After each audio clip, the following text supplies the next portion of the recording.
On opposite sides of a mountain, the angles of elevation to the peak are 16.3 degrees and 24.5 degrees. The peak of the mountain is 1,464 meters above the base. How long would a tunnel going through the mountain need to be? Very nice. So let's read that again. On the same level, on opposite sides of a mountain, the angles of elevation to the peak are 16.3 and 24.5. So if I was to draw something out here, I'm going to draw just a little kind of dinky sketch of a mountain just to kind of give myself a visual. So what they're saying is from the ground, which I guess I should add myself a little ground here. So from the ground, they are saying the angle of elevation on one side of the peak, or the angle of elevation to the peak, so to the top of the mountain on one side of the hill is 16.3. So I'm going to just draw a straight line to kind of go with this, right? So we know that this is the actual mountain, but I'm drawing a straight line to go with it as the actual triangle. So we know that this angle of elevation is 16.3 degrees. And then on the opposite side, there is a stray, like, eraser shaving or something on my pen, and it's really upsetting me. And so that angle there is 24.5. Let me tilt that. It seemed to get a better focus when I tilted it. Okay, so 24.5 going up one way and 16.3 going the other way. So obviously the lengths of these sides are not the same.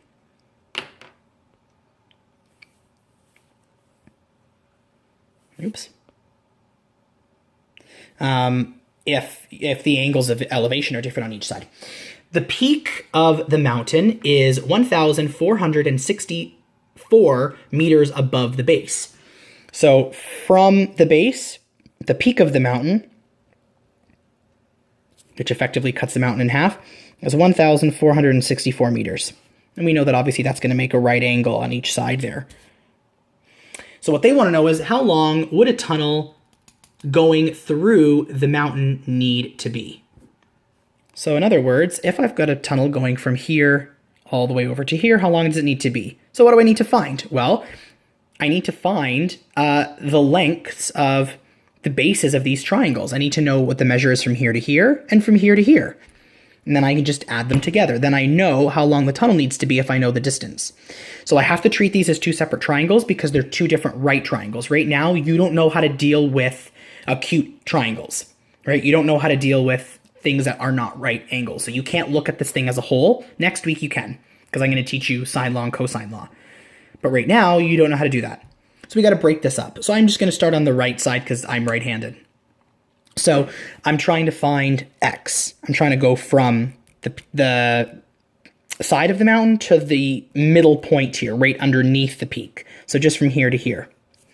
So what's the angle of interest, or the angle that I have? 16.3. What do I have and what am I looking for?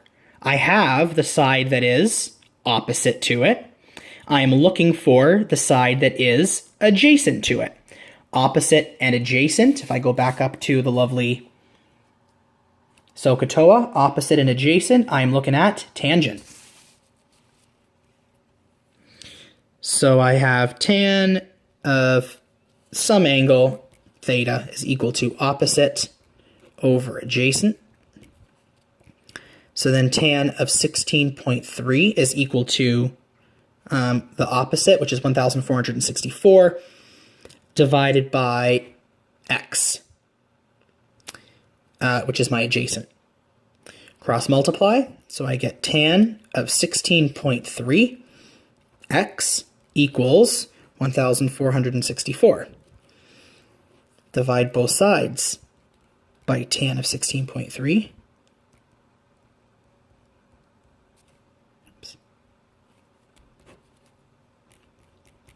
X is equal to, what do I get here? 1,464 divided by tan of 16.3. Ooh, 5,006.4. Oops.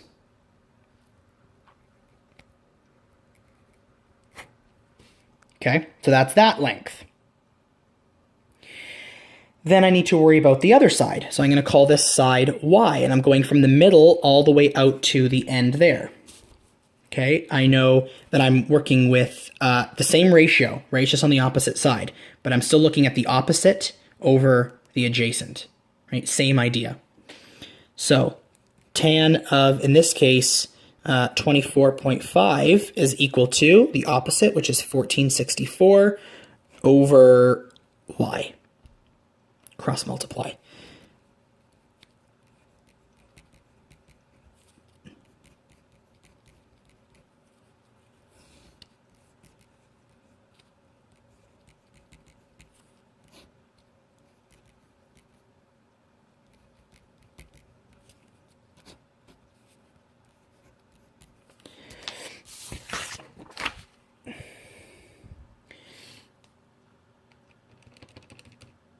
And 24.5 is 3,212.45 meters. Now take a second to self-reflect and think if that makes sense. Well, if I have a steeper angle, right, steeper here than it is here. So if I have a steeper angle, I'm going to get up to the top quicker, right, in a shorter distance. Right? So it makes sense that this number would be smaller than this number. And now I add them together. So if I take my two numbers, so 3,212.45 plus 5,006.49, I end up with a total of 8,218.94 meters. So that's how long my tunnel would have to be to get from one end to the other. Okay, so those are the 4 questions that I had prepped for you. Please, pause me, go back, do whatever you need to do. If you need to, replay an explanation of some kind, do that. I will give you a copy of this note on Thursday. This is on Schoology. With this video. So I'm going to attach them together, so you should be able to access this, print it off, and you can write right onto this. But if you don't do that, or if you didn't know that before you watched the video, even though it was in the description, you can always, I will give you a hard copy of this on Thursday, and then you can transfer what you've written from this video onto that on your own time. I'm going to assign the homework questions for this, and please come prepared on Thursday with questions. So the homework that you can do is, sorry, what I was saying was please come prepared with questions on Thursday to ask. Make sure you've got this stuff done. The homework that you can do is, let's see, page 405, numbers 9 and 11. And then let's go and do page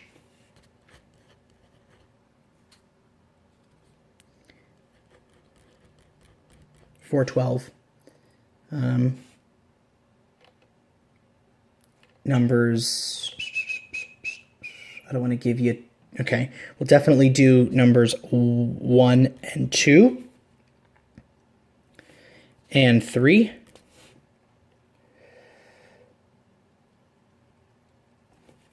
and 4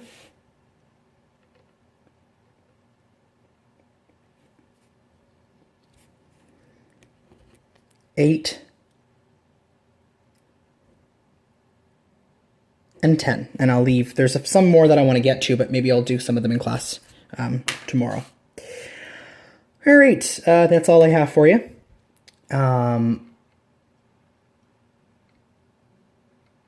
So get this stuff down.